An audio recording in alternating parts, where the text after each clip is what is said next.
Day 104 by Zhou Dedong. As a rule, women do not dare to slaughter chickens or fish. Those bloody jobs are always handled by men, while women only tie on pretty aprons and stir the pot. But Jemmai's wife seemed different. She never cooked. Yet she had a passion for killing living things. Jemmai married in the autumn. 3 months later, he discovered that every time she chopped off a chicken's head or split open a fish's belly, she looked intensely pleased, with something like the expression men wear when making love. Jemmai felt that his wife's mental resilience was extraordinarily strong, that was all. Once Jemmai was watching television when his wife suddenly widened her eyes at the corner of the room. He followed her gaze and saw a mouse. It shot like an arrow from point A to point Z, then suddenly stopped midway, its little bright eyes darting around. A look of delight froze on his wife's face.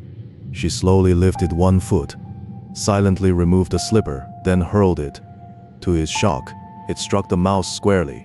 The mouse flipped onto its back, twitched a few times, and died without shedding a drop of blood. Jemmai stared, dumbfounded. We could regard this as an accident.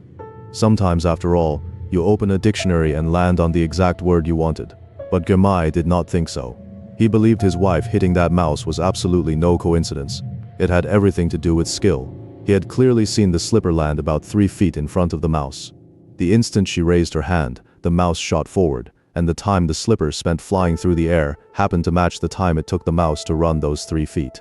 So Jemmai believed that margin of error had been planned in advance. Someone once conducted a small survey. 92% of women loved cats and 99% feared mice, though that survey was from 4 years earlier. Jemmai's wife counted as the remaining 1%.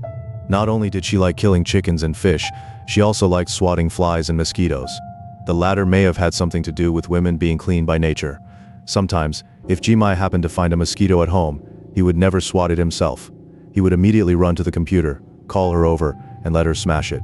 Jemmai's earliest sense of dread came from a goldfish.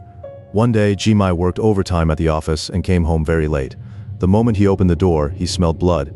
He went into the bathroom and saw his wife, her hands covered in blood, killing a goldfish. It was Jemmai's fish. He had raised it since before the wedding. For more than a year. It was as big as a thumb, and Jemmai had named it Thumbelina. It was entirely yellow, with black markings and very beautiful. Every day it swam silently back and forth in the glass tank, lonely and brilliant.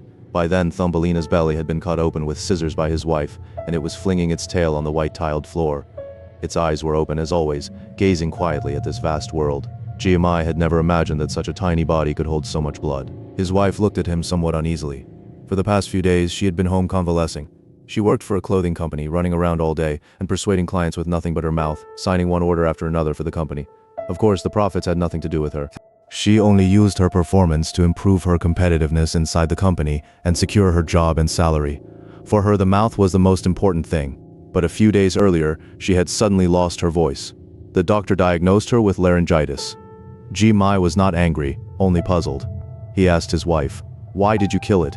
His wife pointed at the goldfish, then at her own chest, as if she had a very important reason. But laryngitis spared her the trouble of explaining. That night the moon was full, yet Jemmai could not sleep. He suddenly realized something terribly frightening. Since the wedding, it seemed his wife killed some living thing every few days. Yes, that was right. Whenever she came home from work, she would always bring back some living creature or another, such as chickens, ducks, geese, rabbits, fish, crabs, turtles, frogs, snakes. And there was hardly ever a break. Every time, she was the one with the knife, moving with astonishing speed. Once, she even brought home a lamb. To be precise, calling it a lamb was a little forced. It was already rather tall, and ought to have been called a young sheep. Jemmai still remembered its white wool and its tender voice, like a very clean 5th-grade girl. It took his wife a great deal of effort to kill it. The lamb seemed to have sensed its doom. It broke into a run through the kitchen, all 4 hooves flying. Its strength was astonishing. It overturned the clay pot and the 5-kilo beer keg. His wife fainted twice, then pinned it beneath her. Squatting on the floor, she trapped it between her arms and legs, and it could not move. All that could be heard was its hopeless bleating. Ba, ba, ba. The sound was very much like a child crying, "Ma, ma, ma." With one strike, his wife pierced its throat. Delicate blood sprayed out and stained its tender wool red. And in the last few days, his wife had stayed at home without going out. And so the goldfish died. In the blink of an eye, a week passed, and his wife's illness still had not improved. Day by day, she grew more dazed and more irritable, either flying into unexplained rages or standing alone in the dark on the balcony, lost in thought. Jemai felt that his wife was becoming more and more unfamiliar to him. He tried to talk to her, but she could not speak. The only thing he could do was hurry around looking for doctors and medicine on her behalf. That morning, she wrote a line on a piece of paper and handed it to Jemai. "Buy a chicken home tonight." That evening, Jemai brought back a plucked white chicken. He was exploiting a loophole in her wording, deliberately being difficult. He wanted to see what she would do. When she saw that he had brought back a dressed chicken, her face went pale at once, and then she let out a furious howl.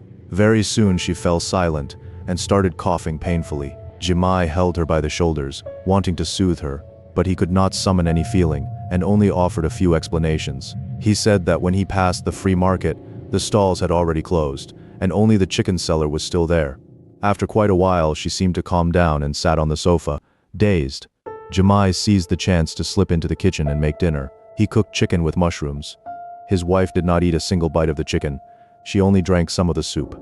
At night, there was no moon, and a strong wind rose. Jemai could not sleep. He strained both ears, trying to catch his wife's breathing. She made no sound at all, as if she had fallen asleep. The stone in his heart finally dropped, though he also felt a faint disappointment. He did not know how long had passed before he drifted off into a haze. In the middle of the night, he was jolted awake by a strange sound. It was the sound of a knife being sharpened. Shh, shh, lonely, slow, like the private grief of an old man. Jemai was lying on his back. He did not turn his head, only slowly reached out a hand to feel for his wife. The space beside him was empty. His heart plummeted at once. What was she doing? He did not move. He waited in silence. The wind grew sharper and sharper. After a very long time, the sharpening sound finally stopped.